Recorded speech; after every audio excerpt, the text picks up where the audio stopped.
Assalamualaikum warahmatullahi wabarakatuh. Kita kembali lagi belajar IPA ya, di bab 2 tentang klasifikasi makhluk hidup. Gimana kabarnya? Semoga Bapak doakan kalian selalu sehat dan selalu dalam lindungan Allah Subhanahu wa taala. Sebelum dimulainya pembelajaran, marilah kita berdoa. Berdoa dalam hati mulai. Selesai. Kita melanjutkan lagi tentang klasifikasi makhluk hidup, pertemuan ke-3.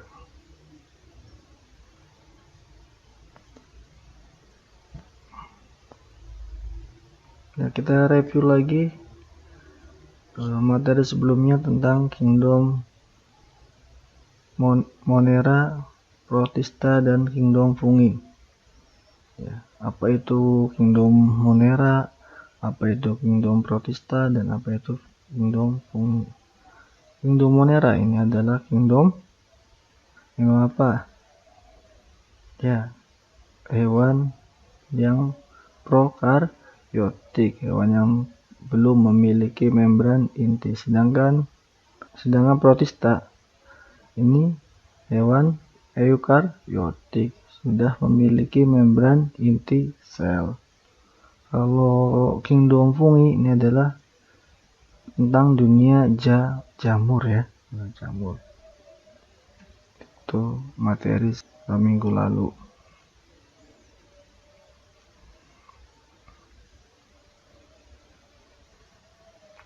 Tujuan pembelajaran kali ini, yang pertama, siswa dapat memahami klasifikasi Kingdom Plantae dan Animalia atau Kingdom tumbuhan dan hewan. Yang kedua, siswa dapat membedakan ciri morfologi lumut, tumbuhan paku, dan tumbuhan berbiji. Yang ketiga, siswa dapat membedakan ciri morfologi hewan bertulang belakang atau vertebrata dan hewan tak bertulang belakang atau invertebrata. Yang pertama kita akan bahas Kingdom Plantae atau kerajaan ya. Kingdom itu kerajaan tumbuhan atau dunia tumbuhan. Pada Kingdom Plantae, tumbuhan ini dibagi menjadi 3 divisi. Ada tumbuhan lumut atau Bryophyta, ada tumbuhan paku atau Pteridophyta, dan ada tumbuhan berbiji atau Spermatophyta ya. Kalian pernah tahu lumut? Ya. Tahu ya, lumut ini hidup biasa menempel di bebatuan, di tembok, ini lumut. Kalau tumbuhan paku, tumbuhan paku juga dia hidup di tempat yang lembab, itu terdapat tumbuhan paku. Kalau tumbuhan berbiji ya pasti kalian sudah tahu ya, tumbuhan berbiji itu apa? Ada mangga, ada padi, itu termasuk tumbuhan berbiji. Nah, ini tumbuhan lumut. Nah, dia hidup menempel pada bebatuan ya, atau pohon atau tembok. Tumbuhan lumut. Nah, tumbuhan paku nih kalian pasti pernah lihat ya, biasa di selokan ya, di pinggir jalan, ini yang dinamakan tumbuhan paku. Nah, kalau ini tumbuhan berbiji. Ini pohon apa? Ini adalah pohon melinjo.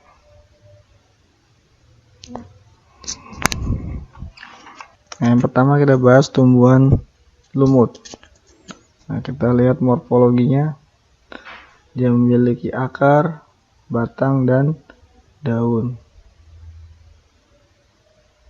Nah, tumbuhan lumut ini memiliki akar, batang, daun yang bukan sejati dan belum memiliki berkas pembuluh. Ya. Jadi tumbuhan lumut ini akar, batang, dan daunnya itu belum sejati ya. Tidak bisa dibedakan antara akar, batang, dan daun, dan dia tidak memiliki berkas pembuluh, berarti dia belum bisa mengangkut air dan garam mineral dari akar ke batang dan daun ya secara maksimal. Akar lumut disebut rhizoid yang berfungsi untuk menempel tubuh lumut pada substrat dan hidup di tempat yang lembab. Makanya lumut ini bisa menempel di pohon, di bebatuan, di tembok, di sumur. Lumut dia berkembang biak secara aseksual dan seksual. Nah, kalau yang aseksual namanya dia berkembang biak secara sporofit. Nah, tumbuhan lumut itu dia terdapat spora ya, seperti bunga seperti ini. Ada bunga, dan secara gametrofit atau pergiliran keturunan. Lumut ini dibedakan menjadi 3 divisi. Ada lumut hati, ada lumut daun, dan ada lumut tanduk. Nah, ini lumut hati. Nah, talus ya, atau batang ini berbentuk pita berdaging atau berbentuk lembaran pipih seperti daun. Nah ya, batangnya berbentuk seperti lembaran-lembaran daun ya. Yang namanya lumut hati. Pernah menjumpai tidak? Ya, bisa hidup di tempat yang lembab, pegunungan. Selanjutnya lumut daun. Ya. Kalian pernah lihat tumbuhan seperti ini namanya tumbuhan atau lumut daun. Nah, lumut ini memiliki bagian yang menyerupai batang dan daun. Bingung ya untuk membedakan batang dan daunnya, karena dia membentuk lapisan seperti berudu, ya, bergelombol. Nah, yang ketiga ini lumut tanduk. Nah, lumut ini berbentuk seperti tanduk. Nah, ini lumutnya. Nah, ini namanya, kalau kalian menemukan lumut seperti ini namanya lumut tanduk. Lumut tanduk. Selanjutnya tumbuhan paku. Nah, ini morfologi atau bentuk dari tumbuhan paku. Dia sudah memiliki akar, daun, batang. Nah,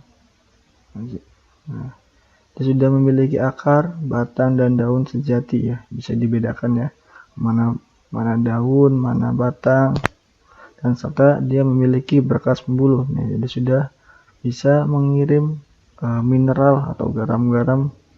Mineral ini bisa diangkut oleh akar sampai ke batang dan daun. Makanya dia memiliki berkas pembuluh. Ada berkas pembuluh xilem dan flom. Ciri yang kedua, dia memiliki sorus yang merupakan kumpulan kotak spora yang dibungkus oleh indusium. Nah, biasanya di daunnya itu ini terdapat titik-titik ya, titik-titik. Ini mengandung sorus atau kotak spora. Nah, perkembangbiakannya ini secara aseksual dan seksual. Nah, seksualnya berarti dia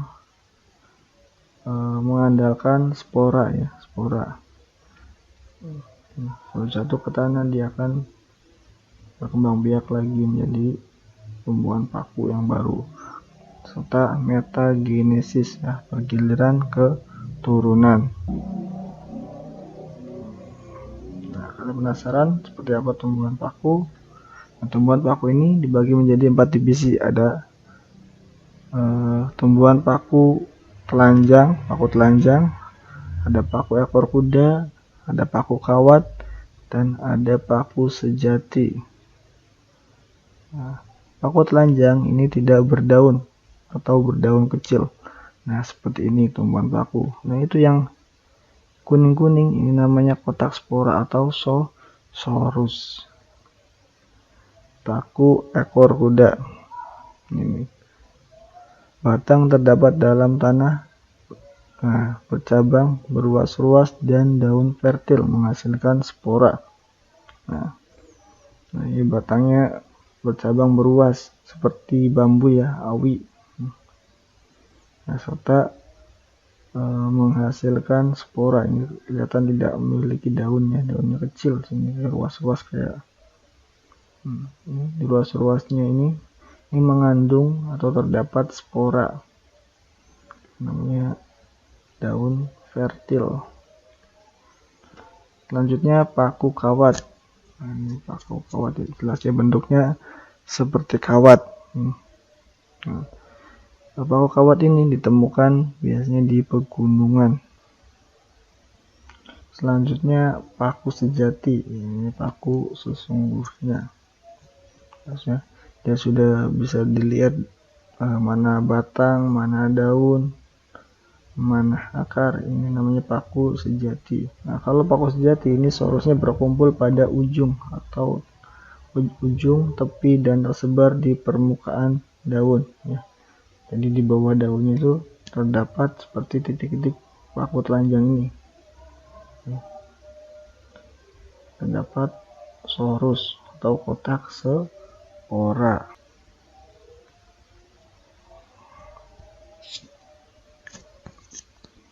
Yang ketiga, tumbuhan berbiji. Nah, kalau tumbuhan berbiji ini adalah tumbuhan yang sebenarnya, dimana bisa terlihat ya, terlihat bisa dibedakan mana akar, mana batang, mana buah, daun, ada bunga. Ini namanya tumbuhan yang sempurna. Nah, tumbuhan berbiji ini dibagi menjadi dua. Ada tumbuhan berbiji terbuka dan ada tumbuhan biji tertutup. Kalau tumbuhan biji terbuka, ini letak pangkal biji tidak terlindungi oleh daun buah, tapi menempel pada daun buah. Nah, itu contohnya tumbuhan biji terbuka ini melinjo ya. Bijinya si daging buah itu berada di luar biji. Itu namanya. Yang kedua, pohon berakar tunggang. Nah, berakar tunggang, daunnya berbentuk seperti jarum. Itu ciri-ciri dari tumbuhan berbiji terbuka. Selanjutnya, tumbuhan berbiji tertutup. Ini alat peramang biaknya berupa bunga. Nah, kalau tumbuhan berbiji tertutup ini sudah memiliki bunga ya, bunga dan akar ini, akar, batang, dan daun ini sudah dapat dibedakan dengan jelas.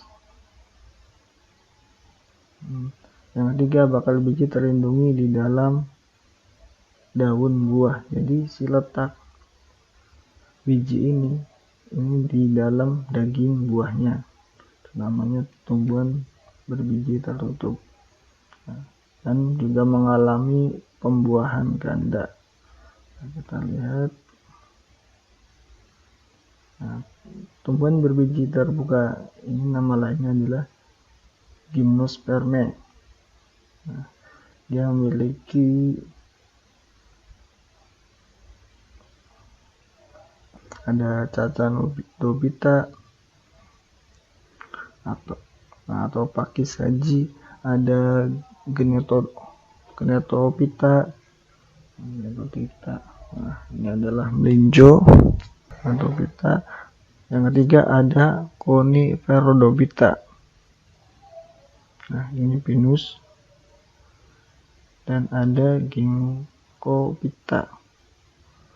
Nah, ini adalah tumbuhan ginkgo viola. Nah, kita bisa lihat biji ya, ini contoh dari pinus. Dia termasuk tumbuhan berbiji terbuka ya. Jadi bijinya terbuka ya, di luar daging buah. Ini divisi dari tumbuhan berbiji terbuka, ada 4 ya. Selanjutnya tumbuhan berbiji tertutup atau angiospermae. Nah, di tumbuhan berbiji tertutup ini dibagi menjadi dua. Ada dikotil atau dikotiledon, tumbuhan biji berkeping dua, dan ada monokotil atau tumbuhan biji berkeping satu.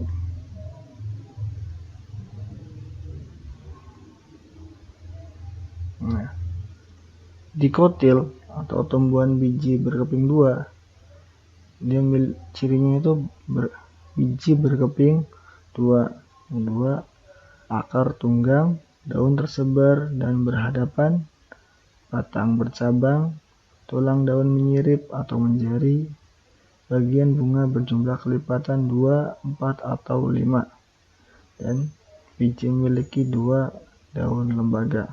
Ini ciri-ciri dari dikotil. Nah, kalau monokotil dia biji berkeping satu, dia akarnya serabut, daun berseling, tulang daun sejajar, bagian bunga berjumlah kelipatan 3, biji memiliki 1 daun lembaga. Ini contoh dari dikotil atau tumbuhan biji berkeping dua, contohnya mangga ya, mangga yang termasuk berkeping dua. Apalagi kalau monokotil contohnya apa? Contohnya kelapa, ini termasuk monokotil. Ada lagi padi, itu monokotil ya. Di akarnya serabut. Kalau dikotil ini akarnya tunggang ya, sudah keras akarnya. Nah, ini tumbuhan biji berkeping dua atau dikotil. Tumbuhan dikotil ini memiliki beberapa suku.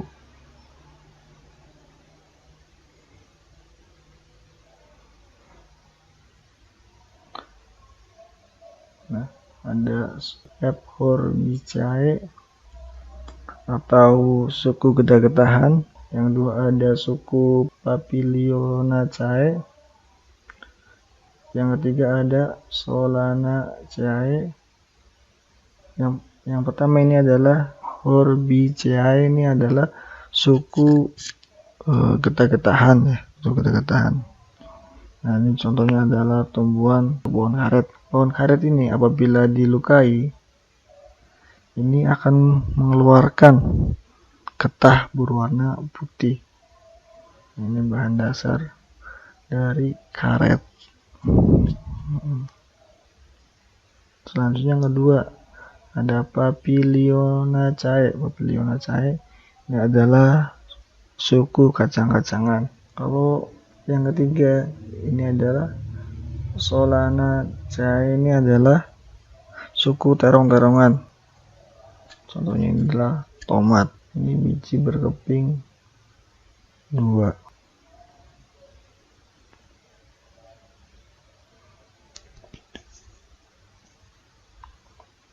Terus tumbuhan biji berkeping 1 atau monokotil. Dia juga memiliki beberapa suku. Ada Gramineae atau rumput-rumputan, suku rumput-rumputan.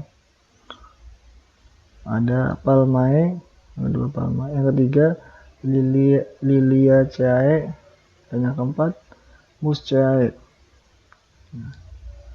Gramineae ini adalah suku rumput-rumputan. Yang contohnya padi, jagung, tebu. Ini suku termasuk suku Gramineae. Kalau Palmae ini adalah suku pinang-pinangan ya. Kelapa, sawit, palem, ini termasuk suku Palmae. Kalau Liliaceae ini adalah suku bawang-bawangan. Dia memiliki umbi berlapis, contohnya bawang putih, bawang merah, dan memiliki umbi lapis, berlapis-lapis. Kalau muscae ini adalah suku pisang-pisangan ya. Ada pisang Ambon, pisang raja, pisang tanduk, termasuk suku muscae.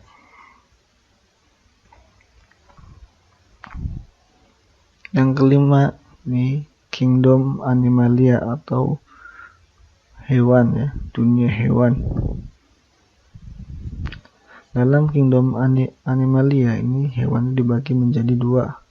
Ada invertebrata dan ada vertebrata, atau hewan tidak bertulang belakang dan hewan bertulang belakang.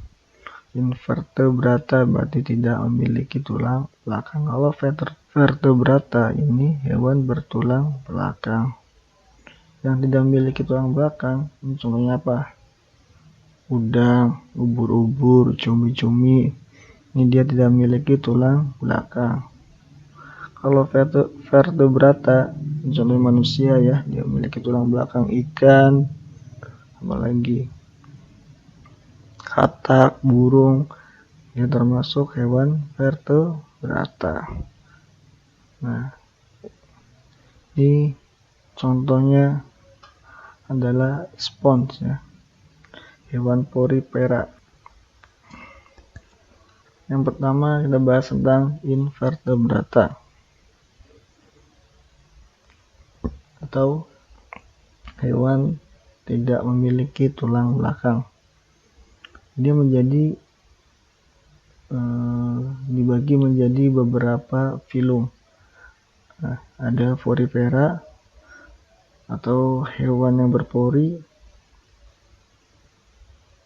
ada coelenterata atau hewan berongga, contohnya ubur-ubur, platyhelminths atau cacing pipi, ada yang keempat ada nematoda atau cacing gelang, cacing yang tidak bersegmen.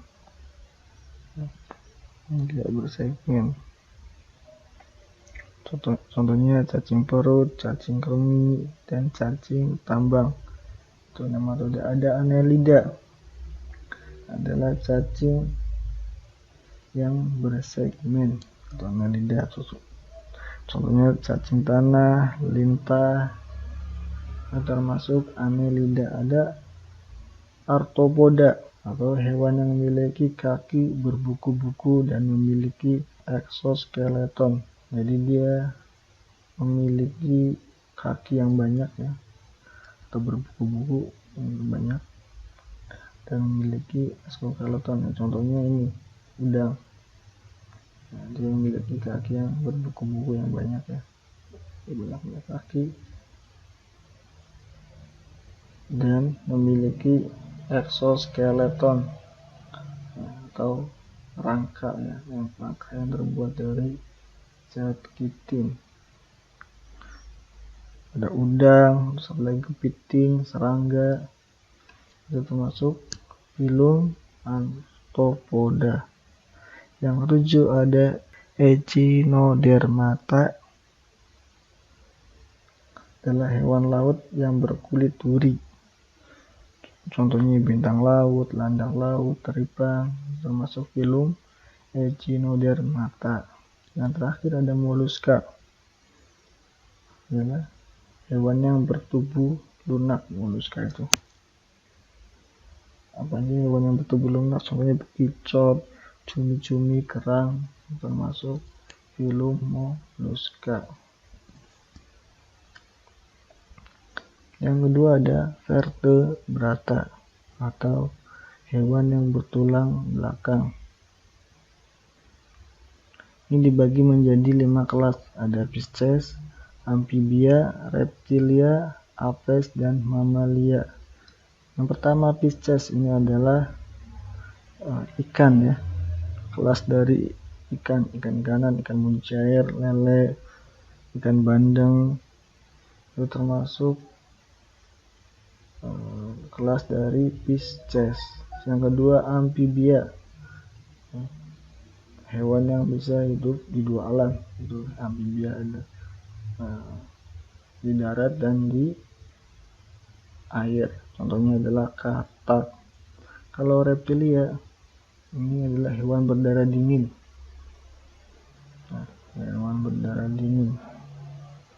Contohnya apa? Buaya, kadal, ya, ular itu termasuk dalam kelas reptilia. Yang keempat ada aves. Nah, aves ini adalah hewan yang bertelur atau unggas ya. Ini contohnya merpati itu termasuk kelas dalam aves. Ada lagi ayam, bebek itu termasuk kelas aves. Yang kelima mamalia. Mamalia adalah hewan yang melahirkan. Contohnya ada singa, gajah, terus ada lagi orangutan. Kalau manusia termasuknya apa? Termasuknya mamalia. Nah, kesimpulan pembelajaran kali ini, yang pertama, kingdom tumbuhan ini dibagi menjadi 3, yaitu tumbuhan lumut, paku, dan berbiji. Terus, tumbuhan lumut ini memiliki ciri akar, batang, dan daun yang bukan sejati dan memiliki berkas pembuluh. Nah, jadi akar, batang, dan daunnya ini bukan sejadi, masih belum bisa dibedakan. Yang ketiga, tumbuhan paku memiliki ciri akar, batang, dan daun sejati serta memiliki berkas pembuluh. Kalau tumbuhan paku ini sudah bisa dibedakan mana akar, batang, dan daun serta memiliki berkas pembuluh.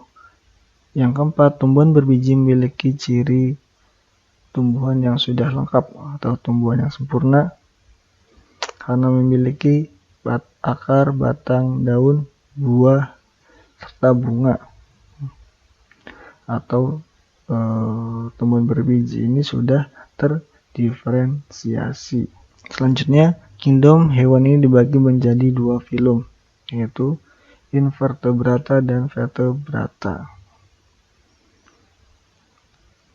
Nah, penugasannya ini kalian kerjakan di buku tugas syarat untuk mengikuti ulangan harian. Yang pertama, sebutkan perbedaan dari tumbuhan lumut, tumbuhan paku, dan tumbuhan berbiji. Yang kedua, gambarlah ciri-ciri tumbuhan berbiji berkeping 1 dan berbiji berkeping 2. Yang ketiga, berikan contoh 3 hewan dari masing-masing filum invertebrata dan 3 hewan dari filum vertebrata. Nah, sekian video pembelajaran dari Bapak. Bila ada pertanyaan nanti kita sambung di grup WA ya, di grup kelas. Wassalamualaikum warahmatullahi wabarakatuh.